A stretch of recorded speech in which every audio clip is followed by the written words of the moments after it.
Hello and welcome back to the channel. As you can see, we're out in front of the gatehouse today, and today we've got a big build, so I want to get through some of the upgrades I've made before we get started on that. First of all, right behind me, as you can see, we added a couple of gate guards. If you remember correctly, in episode 2 there was an incident involving a creeper and a couple of baby zombies. Well, these guys won't help with the baby zombies, but they will keep the creepers from approaching the gate. They will get maybe about right here, and then they turn around and run. So that takes care of the creeper problem. The next issue is going to involve this guy right here. So, regular zombies will get stopped by these little barriers here. It also keeps the villagers from coming into the gatehouse from the outside and getting lost in the desert. So regular zombies, skeletons, any of your normal mobs need a full 2 blocks in order to pass through. This makes it just a little bit too short for them to go, so they get right here, they get stuck. Baby zombies, spiders, however, will run right underneath that. So second line of defense, or I guess third line of defense after the cats, is this guy right here. This is going to be our gatehouse guard. Eventually, I hope to get another iron golem and put him over here. I just don't have the iron to spare myself, and the villagers have been very lazy about building them. They did finally get this guy up and running though, so cheers for that. But this is his permanent station. I get one on the other side. Anything that comes in here is going to get plastered. And then we've got the head blockers on the other side. That's mostly to keep the villagers in, but if something does get through there, then that's as far as they're going to get. I also have head blockers on this side to keep the villagers from going in from the back way. That keeps them nice and safe and sound inside the village. So onward to the next chore that needed to be upgraded. Next, first of all, I'd like to give a shout out to the boys in blue here. If it weren't for them, I wouldn't have half the tree types, or glowstone, or a number of other items that they've happily provided, including the lovely llamas, which is my primary source of leather now. But also, I'm going to take a lesson from the wandering trader and see if I can't make this guy into a effective pack animal. Now he loves me. Strength 3. So we're going to put a chest on him. Boop. There we go. And now, if we check our inventory, we have 9 full slots that I can just load up. We can put bundles in there too. Alright guy, you and I are going to do some traveling before too long, but not today. So, for now, I'm going to tie you up right here. No trees. Okay, next on the list is we need to expand our population. So it's time to feed the villagers. There you go guys, eat up. You too, here you go. And now we just step back and let the magic happen. Do do do do do. And that is how babies are made in Minecraft. Fast forward, we've got 3 new villagers now. We've got a mending villager and a fortune 3.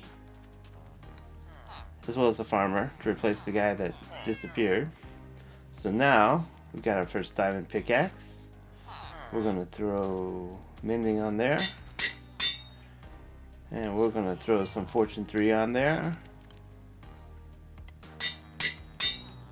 And now we have a fully functional pickaxe. Mining should become much easier, which is good because you see behind me this big rectangle. We're going to have to dig that out about 20 blocks straight down. The next thing we're going to build is underground. giant machine that'll provide us with all kinds of sellables and usable resources. So, without further ado, let's get going.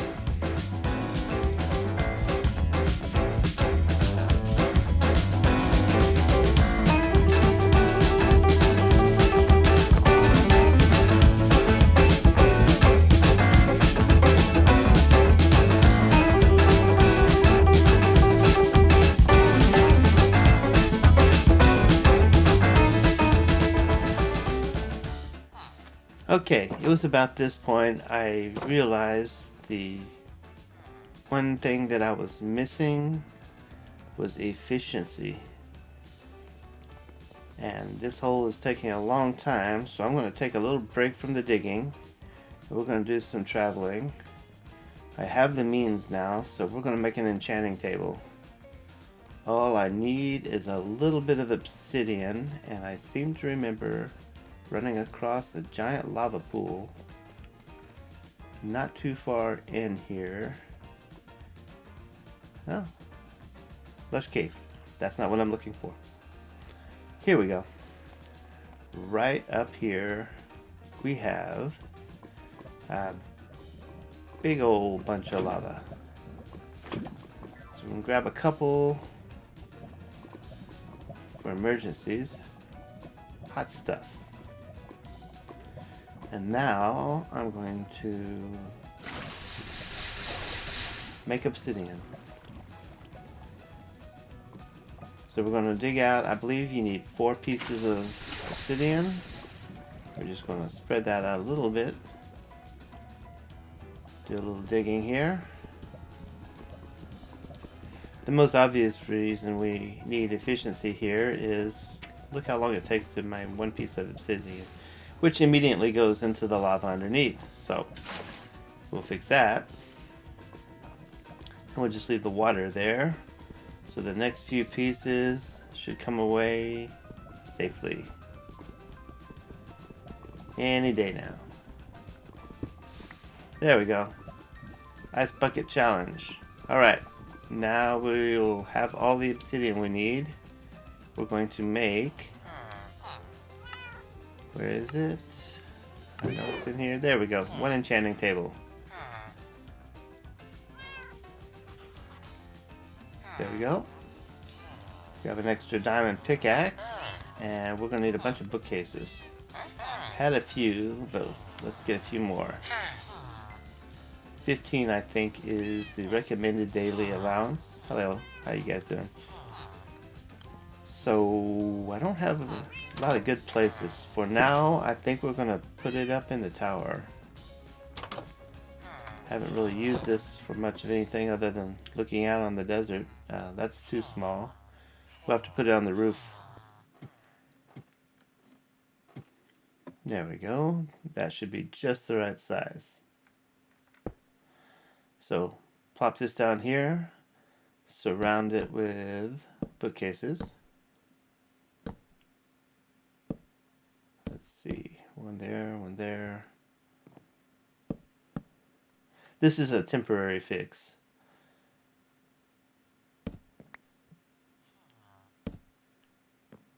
As soon as we get the main building up and running, I'm going to set up an enchanting room in there. And then we'll move everything. Leave the area around the hatch open. That should do it. And that should give us level 30 enchantments. Let's see what we get. Unbreaking 3, that works. And hopefully efficiency, yes, efficiency 4.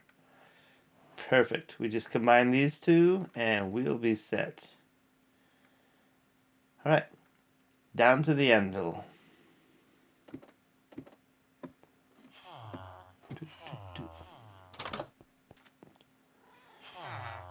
Okay, we'll throw this. Let's see, which one should we put in first? 19 levels. I'm good for it. Fortune 3, efficiency 4, unbreaking 3, and mending. Now we can dig that hole. Hey, llama. That's already getting pretty deep. Here we go.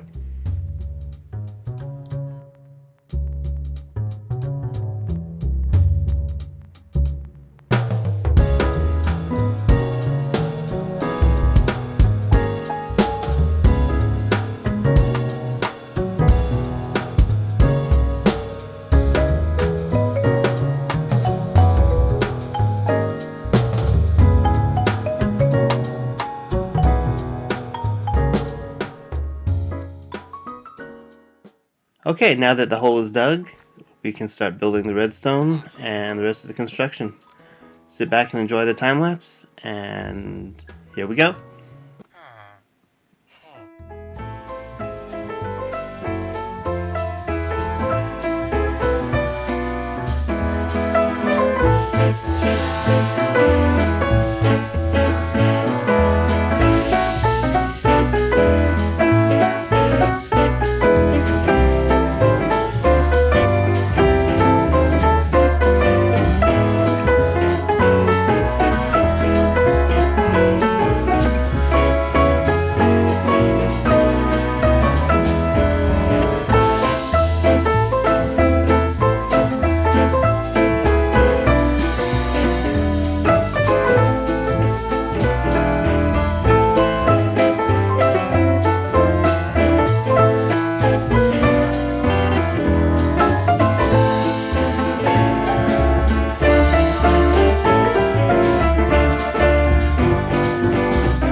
Okay, so what we have here is your standard crop farms harvested by pistons. We've got bamboo, sugarcane, pumpkins, and melons. Not necessarily in that order. These are, like I said, fairly standard farms. They've been in use since longer than I've been playing the game. I don't have the slightest clue who the original inventor is. They've been built and rebuilt many, many times. But what's a little bit different with this setup is I've got them stacked. The whole thing fits mostly within one chunk. And seeing as I haven't been to the Nether yet, I don't have access to quartz. And no quartz means no comparators, no observers, none of the standard things used to activate and trigger the different parts of the farm. So what I've got going here is the minecart that runs underneath the sugarcane and the bamboo, collecting all the stuff that gets harvested, is running across these detector rails. And when it hits this particular detector rail right here, it sends a signal up that triggers every piston in the farm. So about every 7 seconds, every piston fires, harvesting whatever's in front of it. And then I've got these other detector rails in various parts. I think there's 4 of them. Those feed into these droppers. So about every couple of seconds, the dropper fires, spitting out whatever has been deposited in it. This one is collecting everything from the minecart through these 3 hoppers. There we go. Spitting out some bamboo now. This one up here, everything from the pumpkin and bamboo, pumpkin and melon is being spit into this little stream that shunts it into a hopper, which then drops it down into the dropper, which then spits it into the water stream. Everything is powered by the detector rails. It sends a signal that activates everything, triggers it, powers it, the whole 9 yards.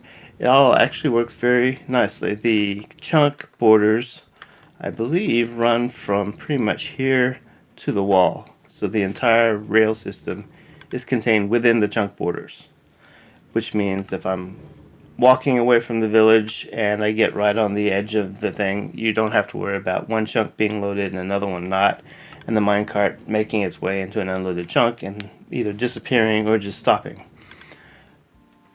Oop, and it's nighttime. Give me 1 second here. We'll take care of that. But I didn't have access to quartz yet. I didn't want to go to the Nether before I built this. So I tried to think of creative ways to activate everything without needing quartz. And this is what I came up with. I'm very proud of it. I think it works really well. If I had been using the standard observers and everything to trigger it, I don't think it would be any smaller. There might be a little bit less redstone since you wouldn't necessarily need these towers, but it would run just as effectively. So I'm very happy with the way this came out. We'll take a quick trip up to the top.